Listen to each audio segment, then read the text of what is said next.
नमस्कार किसान भाइयों, कृषिफाई के खेती समाचार बुलेटिन में आपका स्वागत है। मैं हूं राशि आपके साथ। बड़ी खबरों की ओर रुकने से पहले आइए नजर डालते हैं आज की हेडलाइंस पर। सूक्ष्म सिंचाई संयंत्रों पर 70 से 75% तक अनुदान। फसल अवशेष प्रबंधन के लिए 1000 रुपए प्रति एकड़ मिलेंगे। गन्ने की अधिक पैदावार वाली 2 नई किस्में मंजूर।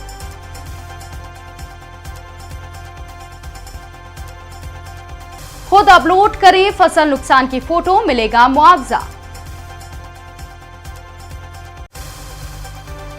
बांस की खेती के लिए किसानों को मिलेगा 50% अनुदान। अब खबरें विस्तार से। देश के कई क्षेत्रों में गिरते भूजल स्तर से किसान बुरी तरह प्रभावित हो रहे हैं, जिससे सिंचाई के लिए समय पर और पर्याप्त पानी नहीं मिल पाता है। कम पानी की वजह से फसलें बर्बाद हो रही हैं, जिसे देखते हुए राजस्थान सरकार सूक्ष्म सिंचाई संयंत्र जैसी मिनी फव्वारा, ड्रिप, मिनी स्प्रिंकलर आदि पर किसानों को 70 से 75% तक अनुदान दे रही है। योजना के तहत अनुसूचित जनजाति, अनुसूचित जाति, लघु व सीमांत व महिला किसानों को 75% तक अनुदान दिया जाएगा। वहीं अन्य किसानों को 70% तक अनुदान मिलेगा। योजना का लाभ लेने के लिए किसानों के पास खुद की जमीन होना चाहिए। आप वेबसाइट rajkisan.rajasthan.gov.in पर जाकर आवेदन कर सकते हैं। अपने जानकारी के लिए आप नजदीकी कृषि व सिंचाई विभाग के कार्यालय में संपर्क करें। बता दें कि पंजीकृत निर्माताओं के BSI मार्क संयंत्र क्रय करने पर ही किसानों को अनुदान दिया जाएगा। हरियाणा सरकार फसल अवशेष प्रबंधन स्कीम के तहत C2 व ex-C2 मैनेजमेंट के लिए किसानों को 1000 रुपए प्रति एकड़ अनुदान दे रही है। इसके अलावा किसानों को बेलर मशीनों के जरिए पराली की गांठें बनाकर बेचने की सुविधा दी जा रही है। वहीं फसल अवशेष प्रबंधन के लिए किसानों को प्रशिक्षण दिया जा रहा है। साथ ही धान के अवशेषों को जमीन में कृषि मशीनों की मदद से दबाए जाने की प्रक्रिया भी किसानों को बताई जा रही है। किसान मेरी फसल मेरा ब्यौरा पोर्टल पर जाकर पंजीयन कराकर योजना का लाभ ले सकते हैं। बता दें कि सरकार फसल अवशेष प्रबंधन स्कीम के तहत किसानों को पराली प्रबंधन के लिए मशीनों पर 50 से 60% सब्सिडी भी दे रही है।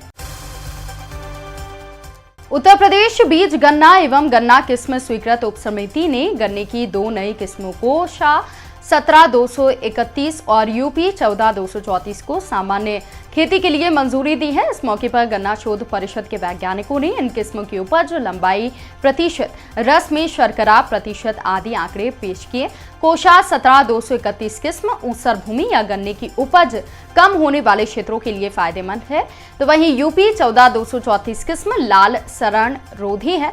ये किस्म व्यात, जमाव और मिल योग्य है। इसमें गन्ने की संख्या अच्छी है।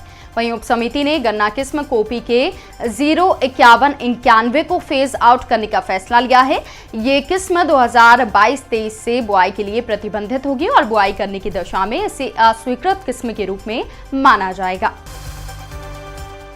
हरियाणा में भारी बारिश के कारण हुए जलभराव से फसलों को काफी नुकसान हुआ है। किसानों को हुए नुकसान के आकलन के लिए 5 अगस्त से 5 सितंबर तक गिरदावरी की प्रक्रिया चल रही है।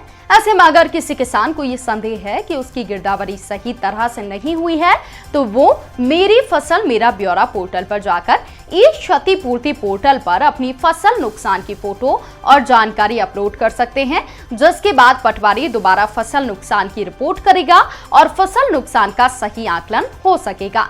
इससे वेरिफिकेशन, मुआवजा वितरण और आवेदन के कार्य में पारदर्शिता आएगी।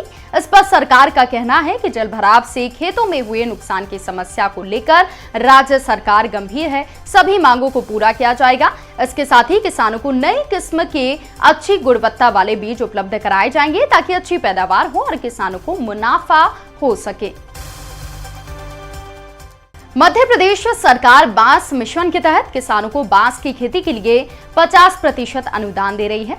सरकार ने बांस के एक पौधे की लागत 240 रुपए तय की है, जिस पर 50% यानी कि 120 रुपए प्रति पौधा अनुदान दिया जाएगा।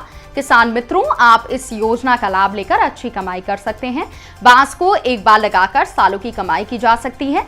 आजकल बांस की मांग भी बढ़ रही है। इच्छुक किसान राष्ट्रीय बांस मिशन की वेबसाइट पर जाकर योजना में आवेदन कर सकते हैं। अधिक जानकारी के लिए आप अपने नजदीकी कृषि विभाग के कार्यालय में संपर्क कर लें। आपको बता दें कि प्रदेश के वन क्षेत्रों में स्व सहायता समूह की मदद से मनरेगा योजना में बांस रोपण कराया गया है। योजना के तहत 19 स्थानों पर 325 हेक्टेयर भूमि पर 2,03,125 बांस रोपे गए हैं। तो किसान भाइयों, हमारा ये बुलेटिन आपको कैसा लगा, कमेंट करके हमें जरूर बताएं। साथ ही खेती बाड़ी और किसानों से जुड़ी लेटेस्ट खबरों के लिए आप जुड़े रहिए कृषि फाइव के साथ। धन्यवाद।